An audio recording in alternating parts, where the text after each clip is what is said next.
Happy Monday. Happy day 23. If I'm right, I'm no promises. When I was doing a lot of weddings, I used to ask couples to figure out how many days they were off from their wedding, and then to read that psalm, like if they were 143 days from their wedding, to read Psalm 143 that day, and then the next day read Psalm 142, and then read Psalm 141, and they would always know when they were how many days until they got married. As it turned out, I could never get that right. So I'm living in a little fear that there's more than 23 days until Advent. But we are in Matthew, and we're looking, I want to look in Matthew 13 at a parable. So Jesus tells these parables. Some would say that they're earthly stories with a heavenly theme. N.T. Wright says, absolutely not. They are heavenly stories that are designed to sort of rip up earth and completely change it, and we miss what's going on. But this one is, it's about the kingdom of God. So I'm reading Matthew 13, 31 to 33. The kingdom of heaven is like a mustard seed, which a man took and planted in his field. Though it is the smallest of all seeds, yet when it grows, it is the largest of garden plants and becomes a tree so that the birds come and perch in its branches.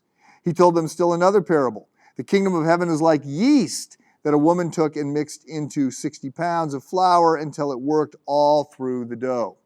Now, drop down to verse 44.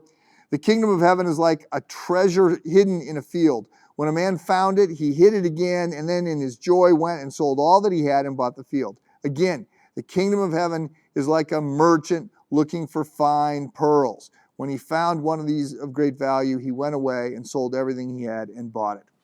So the picture in the devotion today is of the loaves and fishes, which is one of the early symbols of the church, and I went with it because of bread, and one of the parables picked up on bread. There wasn't a branding meeting to say, what's the logo going to be? Is it going to be a fish? Is it going to be loaves and fishes? Is it going to be a cross? Obviously the cross won.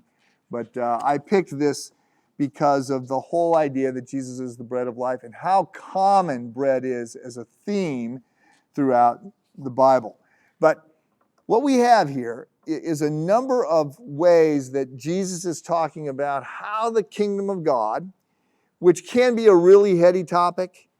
In seminary, we used to have to all work our way through this book by George Eldon Ladd on the kingdom of God, and it was so dense.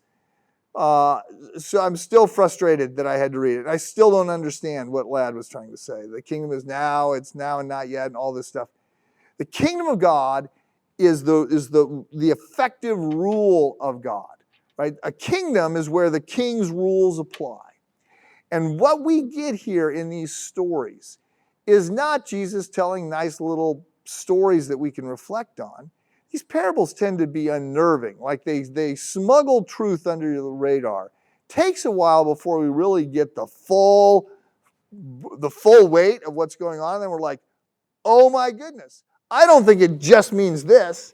I think it means this. And here we've got these different ideas, the mustard seed that's small, but it grows to be big, the yeast that's small, but it changes the bread. All these ideas of finding something. This is what Jesus is saying. I'm coming, and you don't think I'm doing anything right now? You don't think that that the crowds are that big? You wait to see what this becomes. And then he talks about the value of the kingdom. Like you find a guy's out plowing in a field. He doesn't own the field. He discovers the treasure in the field. And so he goes and he sells everything and he buys the field so that he gets the treasure. When you discover life with God, when you discover the relationship with God, when you discover who Jesus is and all that he offers, you go, okay, I need to go all in. So we're going to see in coming weeks a number of Jesus' lessons, and they're all disruptive and profound. And even if you've heard them, I promise you, when you sit with them longer, you realize Jesus was not just, as I heard in a podcast the other day, it's not just the C.S. Lewis Jesus of Oxford and Cambridge. You got to have the Jewish Jesus who is this rabble and revolutionary who's overturning the world. So we're going to see that. I hope you have a good day.